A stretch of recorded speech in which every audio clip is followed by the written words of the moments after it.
Good morning students. जैसा कि पिछले टर्म पर मैंने आपको बताया था कि आज से हम एंटीजन के बारे में जानकारी प्राप्त करेंगे। एंटीजन क्या होते हैं, एंटीजेनिसिटी क्या है, हैप्टेंस क्या है, एडजुवेंट क्या होता है, ये सारी चीज़ें आगे हम देखने वाले हैं। मैं doctor Prakash Chandra Sharma, department of zoology, SPC government college Ajmer. चलिए हम आगे बढ़ते हैं। तो सबसे पहले हम बात करें एंटीजन क्या है। तो एंटीजन का मतलब कोई भी सब्सटेंस जो लिम्फोसाइट के रिसेप्टर पर जो एंटीजन बाइंडिंग साइट होती हैं उन पर बाइंड हो सके, जुड़ सके। तो ऐसा कोई भी सब्सटेंस जो लिम्फोसाइट की एंटीजन बाइंडिंग साइट पर या लिम्फोसाइट के रिसेप्टर पर बाइंड हो सकता हो, उसे हम एंटीजन कहते हैं। जरूरी नहीं कि इस एंटीजन के जुड़ने से इम्यून रिस्पॉन्स पैदा हो। इम्यून रिस्पॉन्स हो भी सकता है और इम्यून रिस्पॉन्स नहीं भी हो सकता है। तो जो एंटीजेनिक मॉलिक्यूल है उसको हम डिफाइन ऐसे करेंगे कि जिसके अंदर एंटीबॉडी, स्पेसिफिक एंटीबॉडी से बाउंड होने की एबिलिटी हो। यहाँ पर यह चीज याद रखिएगा कि एंटीबॉडी किसी एंटीजन के रिस्पॉन्स में तभी बनती हैं जब वो एंटीजन एक्चुअली इम्यूनोजन हो। यहाँ दो शब्द आते हैं, एंटीजन और इम्यूनोजन। एंटीजन जरूरी नहीं कि इम्यून रिस्पॉन्स पैदा करे या नहीं करे, लेकिन वो एंटीजन जो इम्यून रिस्पॉन्स पैदा करता है उसे हम इम्यूनोजन कहते हैं। इस चीज को याद रखिए। तो एंटीजन में इम्यूनोजन भी हो सकता है और नॉन इम्यूनोजेनिक भी हो सकता है। तो वो एंटीजन जो इम्यूनोजेनिक होते हैं उनको हम कहते हैं इम्यूनोजन। तो इम्यूनोजन किसको रेफर करता है? कोई भी substance that induces and N immune response. कोई भी पदार्थ, कोई भी चीज जो इम्यून रिस्पॉन्स को इंड्यूस कर सकती हो, उस सब्सटेंस को हम इम्यूनोजन कहते हैं। इम्यूनोजन और एंटीजन को कई बार हम सिनोनिम के तौर पे देख लेते हैं, लेकिन एक्चुअली ऐसा है नहीं। चलिए आगे बढ़े हम। तो जब हम एंटीजन की बात करते हैं तो एंटीजन कहीं भी हो सकते हैं। बॉडी के बाहर भी हो सकते हैं, बॉडी के अंदर भी हो सकते हैं। अधिकांश जो एंटीजन जिनसे हम संपर्क में आते हैं वो बॉडी के बाहर से होते हैं, यानी कि हम उन्हें फॉरेन कह सकते हैं। साथ ही साथ हम उन्हें नॉन सेल्फ एंटीजन के रूप में जानते हैं, क्योंकि ये स्वयं के नहीं है, सेल्फ नहीं है, इसलिए हम इन्हें कहेंगे नॉन सेल्फ एंटीजन। इसके अलावा कई प्रकार के एंटीजन, सम एंटीजन जो होते हैं, कुछ एंटीजन ऐसे भी हैं जो बॉडी के अंदर होते हैं, हमारी खुद की स्वयं की सेल्स के ऊपर होते हैं। इस तरह के जो एंटीजन, जैसे जिसका ब्लड ग्रुप जो है, ए है, बी है या ओ है या ए बी है, अगर उसमें एंटीजन मौजूद है तो वो सेल्फ एंटीजन है। तो कुछ एंटीजन जो होते हैं वो बॉडी में खुद के होते हैं, खुद की सेल्स पर होते हैं। तो इस तरीके के जो एंटीजन होते हैं उनको हम सेल्फ एंटीजन कहते हैं या ऑटो एंटीजन भी कहते हैं। सेल्फ एंटीजन कहना ज्यादा उचित रहता है। तो जो सेल्फ एंटीजन है वो क्योंकि स्वयं हमारे हैं, तो उनके अगेंस्ट तो यूजुअली किसी प्रकार का कोई इम्यून रिस्पॉन्स पैदा नहीं होता, ये इम्यूनोजेन नहीं होती। लेकिन जो नॉन सेल्फ होते हैं वो अधिकतर इम्यूनोजन होते हैं। तो ये नॉन सेल्फ एंटीजन हमारी बॉडी में आए कहाँ से, कैसे आएंगे? तो कई सारे इनके पॉसिबल रूट्स हैं जिनके माध्यम से ये नॉन सेल्फ एंटीजन हमारे शरीर में पहुंच सकते हैं, जैसे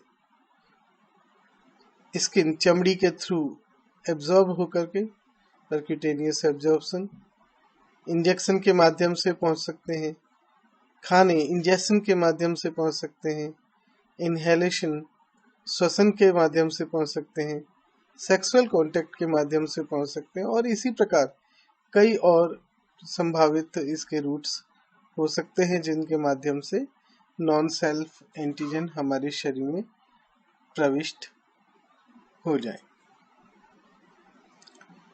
कई जो एंटीजन होते हैं वो तो स्वयं की ही प्रजाति से संबंधित एंटीजन हो सकते हैं, लेकिन कई सारे एंटीजन ऐसे होते हैं जो पूरी तरह से डिफरेंट होते हैं। इन्हें हम हेटेरो एंटीजन भी कह सकते हैं, जिसके अंतर्गत जैसे इन्फेक्शियस एजेंट्स हैं, लाइक वायरस है, बैक्टीरिया है, फंजाई, प्रोटोजोन, हेलमिंथ आदि से संबंधित जो एंटीजन है वो इस कैटेगरी में आते हैं। इन्वायरमेंटल सब्सटेंसेस लाइक पोलन हो गया, डिफरेंट टाइप के पॉल्यूटेंट्स हो गए, ये सारे हेटेरो एंटीजन की कैटेगरी में आते हैं। साथ ही साथ डिफरेंट केमिकल्स जिनमें ड्रग्स भी इंक्लूड है वो हेटेरो एंटीजन की कैटेगरी में आते हैं। इसके अलावा जैसा मैंने आपको बोला कि कुछ एंटीजन ऐसे होते हैं जो स्वयं की प्रजाति से ही होते हैं। एलो एंटीजन होते हैं जो किसी टिश्यू या सेल से मिलते हैं और जो कि सेम स्पीसीज के जेनेटिकली डिसिमिलर मेंबर से प्राप्त होते हैं। ये चीज याद रखिए, सेम प्रजाति है, सेम स्पीसीज है, लेकिन उसके जेनेटिकली डिसिमिलर मेंबर से ये हमें प्राप्त हो गए। जैसे कि आप जब ट्रांसप्लांट कराते हैं, किसी भी ऑर्गन का ट्रांसप्लांट होता है, किसी दूसरे व्यक्ति से वो ऑर्गन हमारे शरीर में डाला जाता है, प्रविष्ट कराया जाता है, तो ऐसी स्थिति में वो अपने साथ कई सारे एलो एंटीजन भी लेकर के आता है। इसके अलावा कुछ जो नॉन सेल्फ एंटीजन होते हैं उन्हें हम जीनो एंटीजन भी कहते हैं, जो डिफरेंट स्पीसीज से ग्राफ्ट के माध्यम से प्राप्त हुए हैं, डिफरेंट स्पीसीज। ओके, चलिए अब यहाँ पर हम एंटीजेनिसिटी शब्द की बात करें कि एंटीजेनिसिटी क्या है। तो एंटीजेनिसिटी एंटीजन की वह प्रॉपर्टी है जो यह निर्धारित करती है कि उस एंटीजन से कितना इम्यून रिस्पॉन्स होगा। Property of an antigen that determine the potency of the immune response made to that antigen, इसको हम एंटीजेनिसिटी कहते हैं।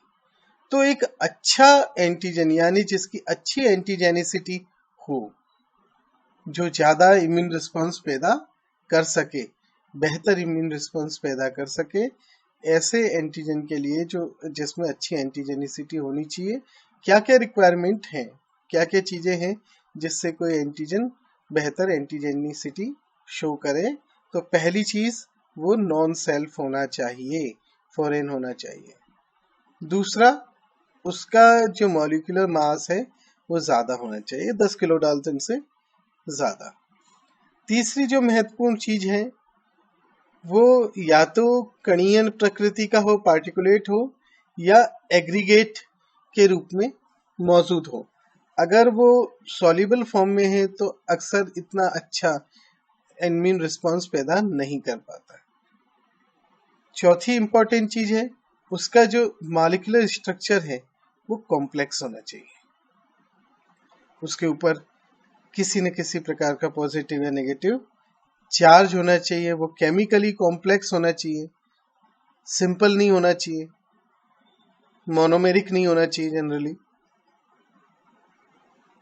बायोलॉजिकली एक्टिव अगर है वो एंटीजन, जैसे वायरस है, बैक्टीरिया है, तो उसके अगेंस्ट अच्छी इम्यूनिटी डेवलप होती है।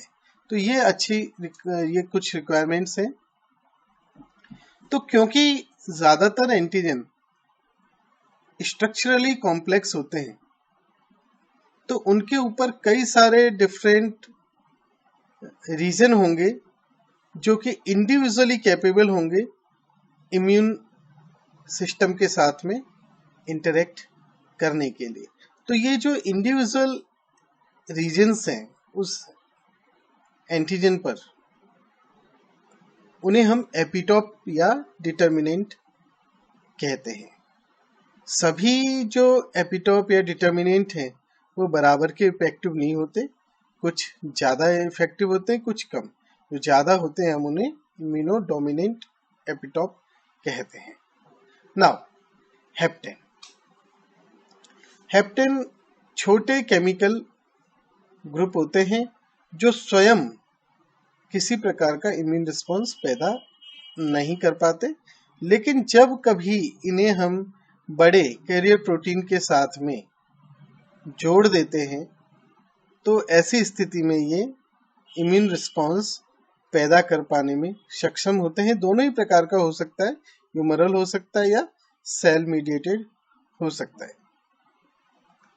और ऐसा कई बार हमें ड्रग रिएक्शन के तौर पे देखने को मिलता है। जब हम कोई ड्रग ले रहे हैं और किसी पर्टिकुलर व्यक्ति में कोई कैरियर प्रोटीन मौजूद है जो उस ड्रग से बाइंड हो गया, तो हो सकता है वो उसमें इम्यून रिस्पॉन्स पैदा कर ले।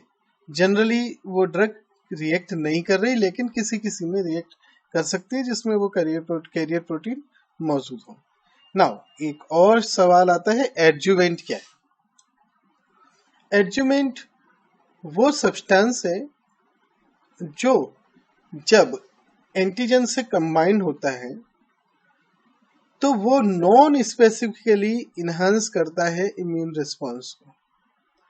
रिस्पॉन्स को बढ़ा देता है। जैसे जो आप वैक्सीन ले रहे हैं ना, उसमें भी एडजुवेंट मौजूद है। तो जनरल इन्हांसमेंट हो जाता है इम्यून फंक्शन का। जैसे फ्यूम्ड एडजुवेंट हम यूज करते हैं जो कि वाटर में ऑयल का इमल्सन है। इसी तरह से फ्यूम्ड कंप्लीट एडजुवेंट यूज किया जाता है। इसके अंदर जो माइक्रोबैक्टीरिया है, टीबी के लिए है, ये किल्ड माइक्रोबैक्टीरिया को इमल्शन में डाला जाता है, इनकॉर्पोरेट किया जाता है।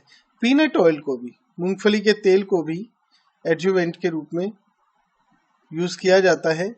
ये लोकल इन्फ्लेमेटरी रिस्पॉन्स को इंड्यूस करता है, साथ ही साथ एंटीजन प्रेजेंटेशन को बढ़ाता है।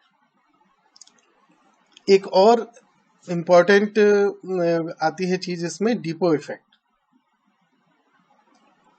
तो जो एंटीजन और एडजुवेंट को मिला रहे हैं हम, तो जो एंटीजन एडजुवेंट अमलगम बनता है उसका सबसे बड़ा फायदा ये होता है कि ये एंटीजन को धीरे धीरे रिलीज करता है। तो इसके कारण से प्रोलॉन्ग्ड, लंबे समय तक एंटीजेनिक स्टिमुलेशन प्राप्त होता है। इसे हम डिपो इफेक्ट कहते हैं। जैसे आपको मैंने अभी बताया ही था, वैक्सीन में भी एडजुवेंट डालते हैं। कई वैक्सीन में एलम को भी एक एडजुवेंट के रूप में यूज किया जाता है। इसके अलावा लिपोसोम्स या स्कॉम को, जो इम्यून स्टिमुलेटरी कॉम्प्लेक्स है, उन्हें भी यूज किया जाता है। लिपोसोम एक्चुअली क्या होते हैं कि लिपिड बाइलेयर की एक माइन्यूट वेसिकल होती हैं। तो इनके अंदर आप कोई भी जो पदार्थ है उसे आप भर करके और बॉडी में आप भेज सकते हैं लिपोसोम के माध्यम से। मॉलिक्यूलर एडजुवेंट्स भी होते हैं कई सारे, जैसे सीपीजी मोटिव्स होते हैं, रिकॉम्बिनेंट इम्यून मॉड्यूलेटरी साइटोकाइन्स होते हैं। इनके बारे में हमें डिटेल अभी नहीं जाननी है। नेक्स्ट टर्न पर हम बात करेंगे इम्यूनोग्लोबुलिन्स की, उनके टाइप्स की, प्रॉपर्टीज की एंड फंक्शंस की। तो ये हमारा जो टॉपिक है हम यहीं पे समाप्त करते हैं। तो